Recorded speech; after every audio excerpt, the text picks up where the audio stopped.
A necessary voice. That's what a writer needs. Find your voice. That goes the conventional wisdom.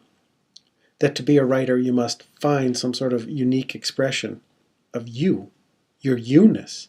It suggests there is one voice, and that one voice is the one that matters, and it's yours. My advice is lose your voice. Or perhaps better, lose your voice.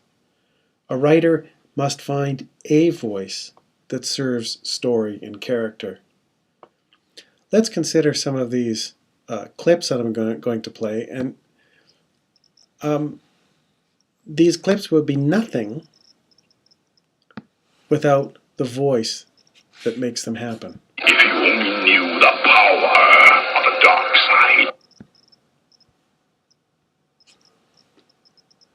Here's Mel Blanc, who did all the voices of the Looney Tunes, and we're going to hear a few of them now. They would be nothing without No, Mel. not Pew. Lepew. Lepew is my name. Why can't we have a mouth like other pussycats? I'll tell you what. Let's take a walk in the woods while our porridge cools. Now, where have I heard that before? Favour, I represent the Rambling House Storybook Company, and Come on in, stranger. We've been waiting for you. And the penguin, it says here, comes from the South Pole. South Pole? Ooh, I'm dying!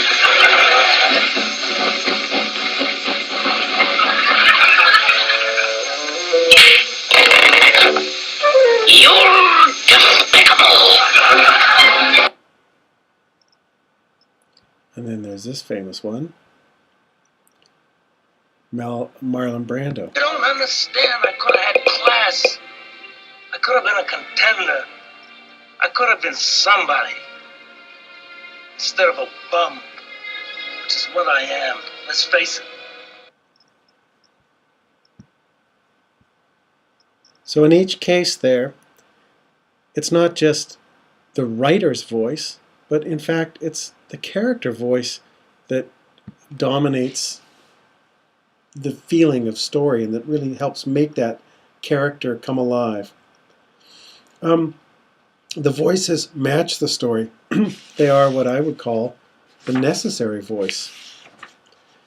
And it's your job as a writer to find what the necessary voice is. Well, you can see that the actor is the delivery mechanism for the voice in theater and in film. The writer must first create the script and thereby construct the architecture of the necessary voice.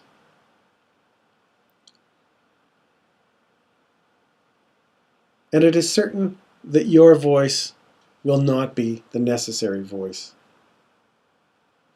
But there's good news. There are ways to arrive at a voice for the story. The first step is to realize writing a narrative is not an exploration of the self, it is an exploration of the other. A story's character, audience, readers, the story itself is something other than the author. Consider this riddle. What has 4 legs like a horse, 2 ears like a horse, a nose and tail like a horse, and looks just like a horse, but is not a horse? A picture of a horse. I know, it's a corny joke. But so too the story you tell, even if it is about yourself, even if you tell the story, even if it is based on something that happened to you, the story is not you nor the experience. Rather, once you turn it into a story, it becomes a picture of a horse. It is other. Once we realize the story is not an exploration of the self, we can abandon authorial ego and instead get behind to the story's ego. The story's ego needs a writer, not an author. Once we commit to the primacy of story and the value and importance of the other, then we can find the necessary voice. We must inhabit the voice and inhabit the story to inhabit the voice. And how do we inhabit the voice? If we think of the word inhabit, it means literally to live inside. The voice does not live inside the writer, but the writer must live inside the voice. The technique in writing, therefore, asks the question, who speaks? The answer to who speaks leads us to voice. Who speaks for the story, and how will the writer make that speaker come alive? And let me say this without any sort of equivocation.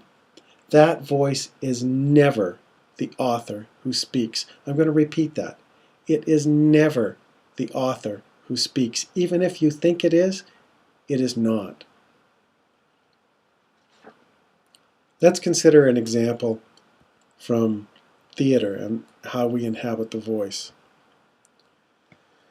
I'm going to play just a little bit of a clip from Samuel Beckett's play Not I. It's a short little play. We're going to watch the whole thing in class another time, or maybe we already have by the time you've watched this.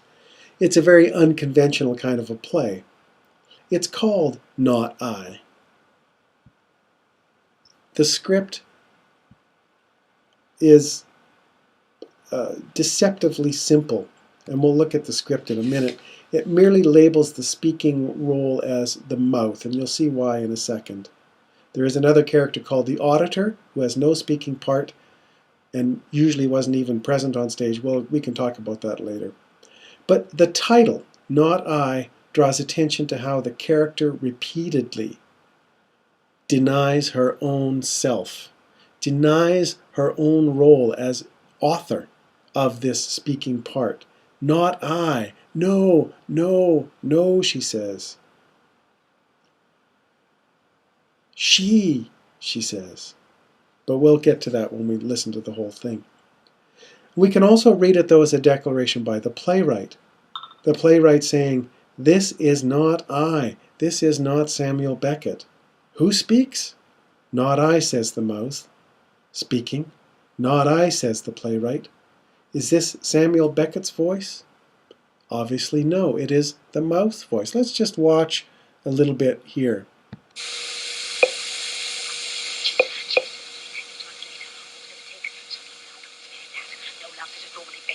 Speechless infant in the home, no, out into this world, tiny little thing before his time, in a what? Girl, yes, tiny little girl, out into this, before her time, God-forsaken hole, called.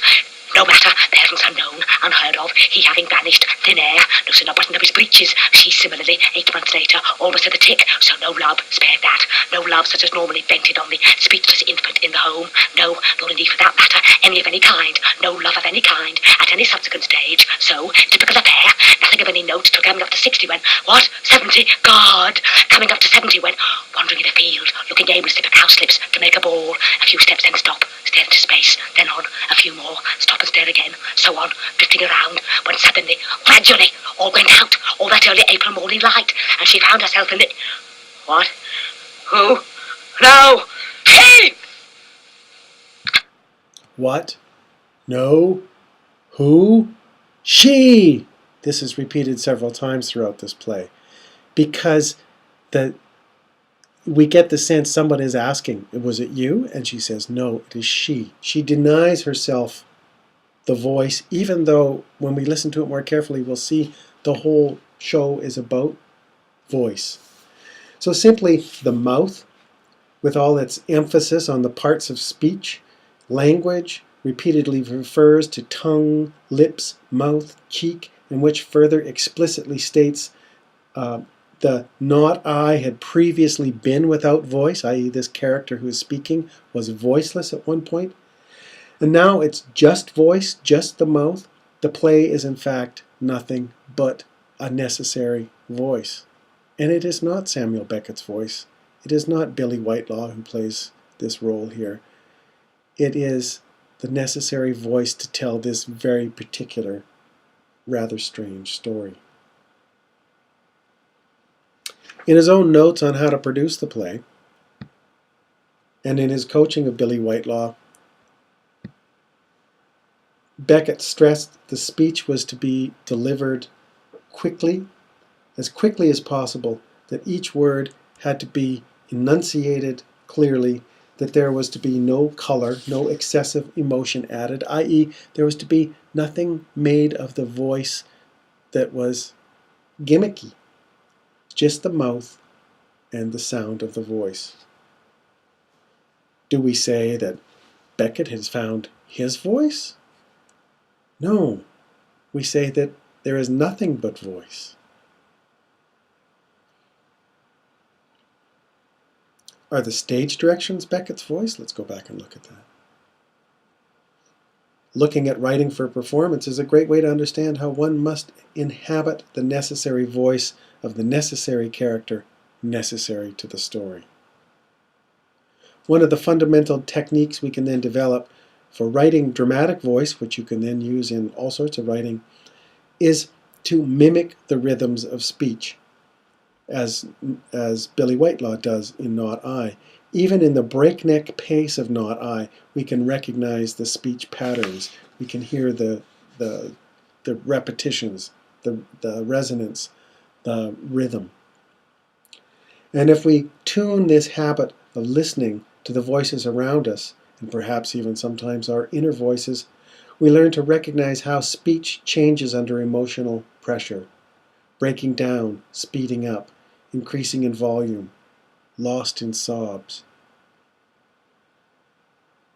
Just as a little exercise, I want you to think to yourself, how many ways can you ask a simple question, a simple situation such as, you're going to a bank machine to take $100 from a bank account. And how do we say that?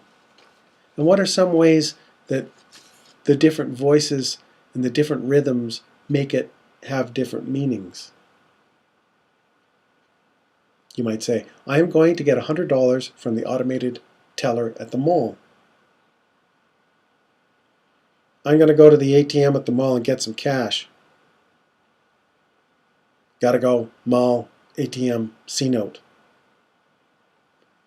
I'm off to the cash point at the chemist's to fetch some banknotes. Toodaloo.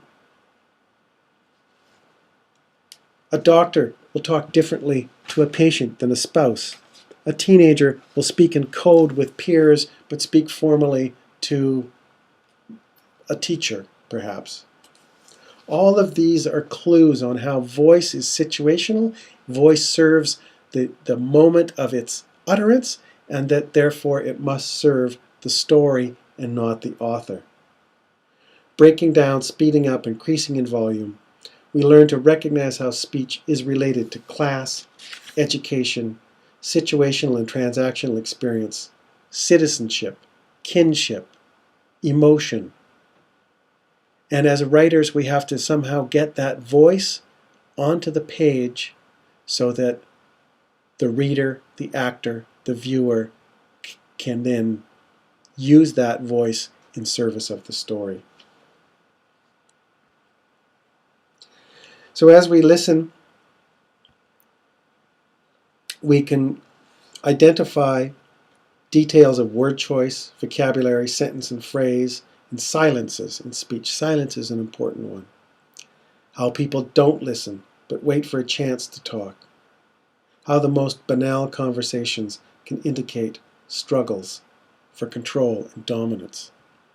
All this is part of finding the necessary voice and abandoning the authorial ego so that you can serve the story ego.